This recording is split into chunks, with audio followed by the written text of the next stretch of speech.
Good afternoon students. हमारे साथ Rakesh Jain sir हैं। राकेश जैन सर के साथ हम क्विकली डिस्कस करना चाहते हैं। राकेश जैन सर फाउंडर है नीट नेविगेटर के। आज से एमसीसी का काउंसलिंग चालू हो रहा है। एमसीसी काउंसलिंग का मतलब क्या होता है? Kapil, MCC is basically also known as the central counseling. So basically, MCC will take care of the three types of seats. First is the All India quota, which is 15% of all the seats of government medical colleges there in India. Second is all the 100% seats of AIMS and central universities. And also, it is going to be doing the seat allotment for all the deemed medical universities of India, which were there 51 last year. This year, because NMC has still not published any data on colleges which are going to get permission. So all the deemed college seats will also be filled through the central counseling. यहाँ पे दो तीन चीजें बच्चों को समझनी जरूरी है कि इस काउंसलिंग में पार्टिसिपेट करने के लिए उनको कोई डोमिसाइल एलिजिबिलिटी की रिक्वायरमेंट नहीं होती है।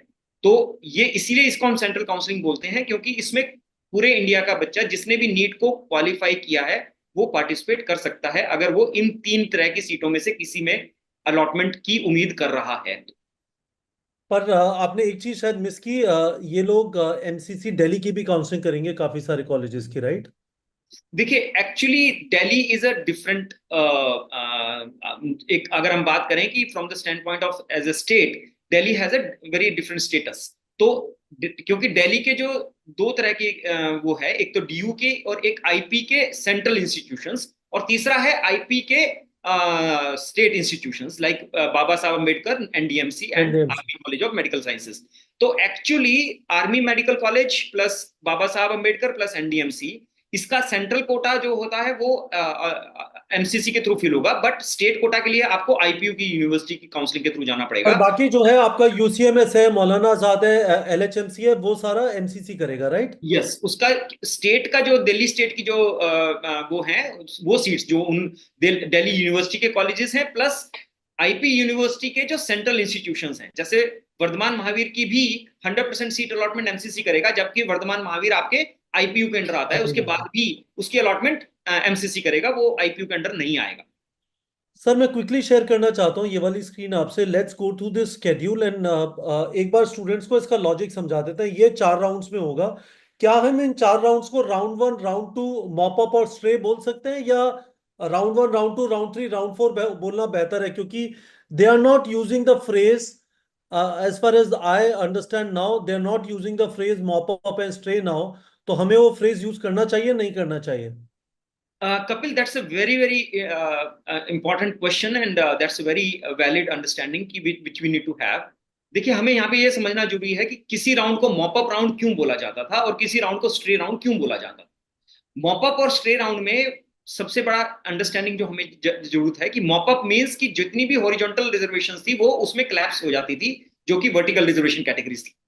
बट अब इन्होंने पिछले साल से उसको फोर्थ राउंड में लाना शुरू कर दिया है, इसलिए उन्होंने उसकी जो क्लासिफिकेशन है उन्होंने मेंशन भी किया है अपने इंफॉर्मेशन बुलेटिन में कि it is no longer known as mop up round and it has to be known as round 3, because there is no mopping up of the seats which is happening in the third round, which was earlier the case. That was the reason it was known as a mop up round. And when we talk about the stray vacancy difference was कि earlier when we used to say stray, then it means even the category of the student was becoming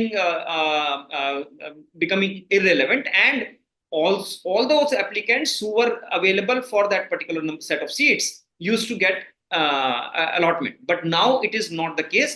The rules of each round of counseling are different, and they are defined in the information bulletin which was published yesterday. ठीक है sir, तो एक एक करके चलते हैं। आज ये 14 अगस्त यहाँ पे दिखाई दे रहा है। 14 अगस्त और 15 अगस्त को कुछ वेरिफिकेशन हो रहा है, इसमें स्टूडेंट का कुछ नहीं लेना। रजिस्ट्रेशन चालू हो जाता है आज जैसे ही एमसीसी यानी मेडिकल काउंसलिंग कमिटी mcc.nic.in, वहाँ पे आप यूजी काउंसलिंग पे जाएंगे तो आपको ये सारा मिल जाएगा। आज किसी टाइम पे विंडो ओपन हो जाएगा, राइट? Right. और इसके बाद अब से लेके यहाँ पे जो सारा दिखाई दे रहा है, registration, payment, choice, filling and locking, अब से लेके 20 अगस्त रात को 11 बजे तक स्टूडेंट्स पेमेंट कर सकते हैं to be eligible for the counselling process, correct? Right. To participate, not to be eligible. Eligible तो एलिजिबल तो है ही। है ही है, यदि वो तो आपके पास रैंक है तो आप हो। yes. If you are NEET qualified, then you are eligible. But if they want to participate for this counseling, then yes, they have to Then they participate, have to register. They have register to and pay make the by payment. 11:55 p.m. Yes. इसमें एक और important activity है, वो है choice locking की। Choice locking का option students को choice filling और उसके बाद लॉकिंग का ऑप्शन। तो filling option will be available from 16 August, और 20 अगस्त को रात को 11 बजे तक वो लॉक कर सकते हैं। और यदि उन्होंने यदि वो लॉक लॉक का कोई बटन होता है, मतलब अमिताभ बच्चन टाइप लॉक किया जाए, क्या होता है? Yes, there is a tab which gets activated as they mentioned on 4 p.m. of 20th. It will available. But please understand, यहाँ पे एक बच्चे के लिए समझना जरूरी है कि एंजाइटी ना रखें अगर वो लॉक नहीं भी करते हैं। these choices are auto locked. There are some states who mandatorily ask for choice locking, but not the MCC. MCC में अगर आपने choice locking अपनी मैनुअली नहीं भी की है तो ऑटोमेटिकली 11:55 जो इन्होंने मेंशन किया है, 11:56 पे आपकी चॉइस लॉक हो जाएंगी और आप उनका प्रिंट निकाल सकते हैं। ठीक है, पर वो लॉक 20 अगस्त को एक पर्टिकुलर टाइम से पहले नहीं कर सकते। यस, 4 बजे से पहले वो नहीं कर पाएंगे लॉकिंग। ये वाली चीज यहाँ पे मेंशन्ड है, choice locking will be available from 4 PM. Students, आप इस वाले डॉक्यूमेंट को, हमने ये नी प्रेप के टेलीग्राम चैनल पे भी डाल दिया। तो अब चॉइस लॉक कर दी, मैंने पहले रजिस्टर कर लिया, अब से लेके 20 तारीख तक मैंने पेमेंट कर दिया, 20 तारीख को रात को 11:55 तक चॉइस भी लॉक हो गई।